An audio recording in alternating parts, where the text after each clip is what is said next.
நான் வந்து அந்த சொல்லிட்டேனே, நான் அந்த வீட்டு மருமகளாக போக வேண்டியது அதுலேருந்தே பிரச்சனை தான்.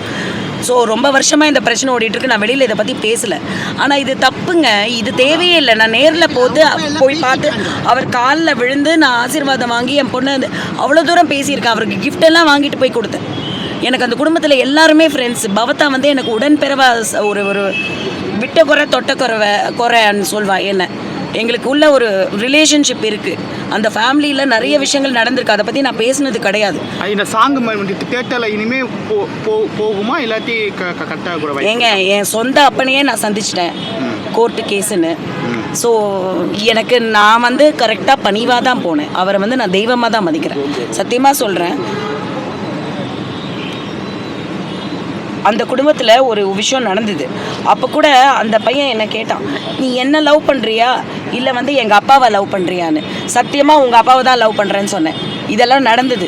நான் வந்து இத்தனை வருஷம் நான் யாராவது உங்களுக்கு தெரியுமா ஏதாவது நான் பேசாமல் இருந்திருக்கேன். அவ்வளோ விஷயங்கள் நடந்தது. நான் இவ்வளோ தூரம் நான் பொறுமையாக போனேன். இதில் இருந்தால் சோனி மியூசிக்கே வாங்கினாங்க. எக்கோ ரெக்கார்டிங் கம்பெனியே எங்கள் பெரியப்பா அது தான், என் சொந்த பெரியப்பா அது தான். சரியா? அந்த கம்பெனியிலேருந்து தான் பிரச்சனை ஆரம்பிச்சுது. நிறைய ஃபேமிலி ப்ராப்ளம் இருக்குங்க. அதனால தான் வேணும்ட்டே அவர் கேஸ் போட்டிருக்காரு. அந்த பிரச்சனை இல்லாமல் நான் வந்து அந்த சொல்லிட்டேனே, நான் அந்த வீட்டு மருமகளாக போக வேண்டியது அதுலேருந்தே பிரச்சனை தான். ஸோ ரொம்ப வருஷமாக இந்த பிரச்சனை ஓடிட்டுருக்கு. நான் வெளியில் இதை பற்றி பேசலை. ஆனால் இது தப்புங்க. இது தேவையே இல்லை. நான் நேரில் போய் பார்த்து அவர் காலில் விழுந்து நான் ஆசீர்வாதம் வாங்கி என் பொண்ணு அவ்வளோ தூரம் பேசியிருக்கேன். அவருக்கு கிஃப்டெல்லாம் வாங்கிட்டு போய் கொடுத்தேன். எனக்கு அந்த குடும்பத்தில் எல்லாருமே ஃப்ரெண்ட்ஸ். பவத்தா வந்து எனக்கு உடன்பிறவா ஒரு விட்ட குறை தொட்ட குறைன்னு சொல்வா. என்ன எங்களுக்கு உள்ள ஒரு ரிலேஷன்ஷிப் இருக்குது. அந்த ஃபேமிலியில் நிறைய விஷயங்கள் நடந்திருக்கு. அதை பற்றி நான் பேசுனது கிடையாது. இந்த சாங் தேட்டரில் இனிமே போகுமா இல்லாட்டி கட்டாக கூட? ஏங்க, என் சொந்த அப்பனையே நான் சந்திச்சிட்டேன் கோர்ட்டு கேஸுன்னு. ஸோ எனக்கு நான் வந்து கரெக்டாக பணிவாக தான் போனேன். அவரை வந்து நான் தெய்வமாக தான் மதிக்கிறேன். சத்தியமாக சொல்கிறேன். அந்த குடும்பத்தில் ஒரு விஷயம் நடந்தது. அப்போ கூட அந்த பையன் என்ன கேட்டான், நீ என்ன லவ் பண்ணுறியா இல்லை வந்து எங்கள் அப்பாவை லவ் பண்ணுறியான்னு. சத்தியமாக உங்கள் அப்பாவை தான் லவ் பண்ணுறேன்னு சொன்னேன். இதெல்லாம் நடந்தது.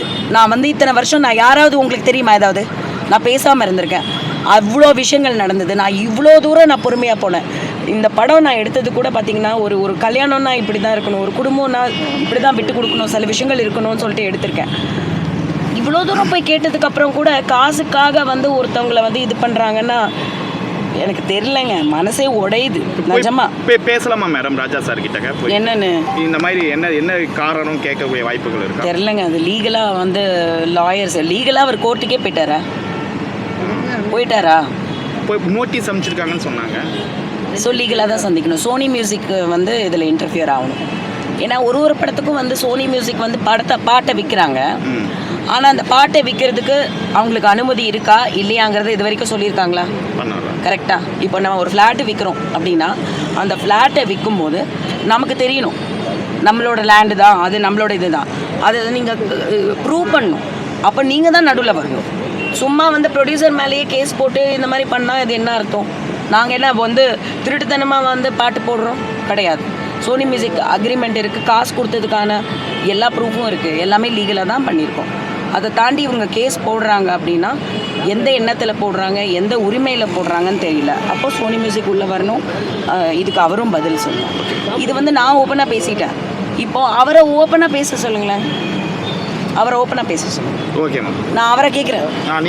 நீங்கள் நேர்மையாக நீங்கள் தான் அந்த பாட்டுக்கு சொந்தக்காரர்னா நீங்கள் கேஸ் மட்டும் உங்களோட லீகல் இதை வச்சு போடாதீங்கப்பா. நீங்கள் பதில் சொல்லுங்கள். நீங்கள் வந்து மைக்கை பிடிச்சி பேசுங்க, என்ன மாதிரி பேசுங்க. நான் உங்களை கையெடுத்து கும்பிடுறேன், கடவுளாக கும்பிடுறேன். உங்களை மாதிரி ஒரு மியூசிஷியன், இசைக்கு கடவுள் யாருமே கிடையாது. நான் உங்கள் குடும்பத்தில் ஒருத்தி, உங்களுக்கு நல்லா தெரியும், எல்லாமே தெரியும். இப்போ நீங்கள் என் மேலேயே கேஸ் போடுறீங்க. நான் வந்து உங்ககிட்ட ஆசீர்வாதம் வாங்கி நான் பர்மிஷன் கேட்டேன். என் மேலே கேஸ் போடுறீங்க. பவத்தா இருந்திருந்தால் இதுவும் தான் இதே தானே பண்ணியிருப்பீங்க. இதுக்கு மேலே பேச்சு இல்லைப்பா.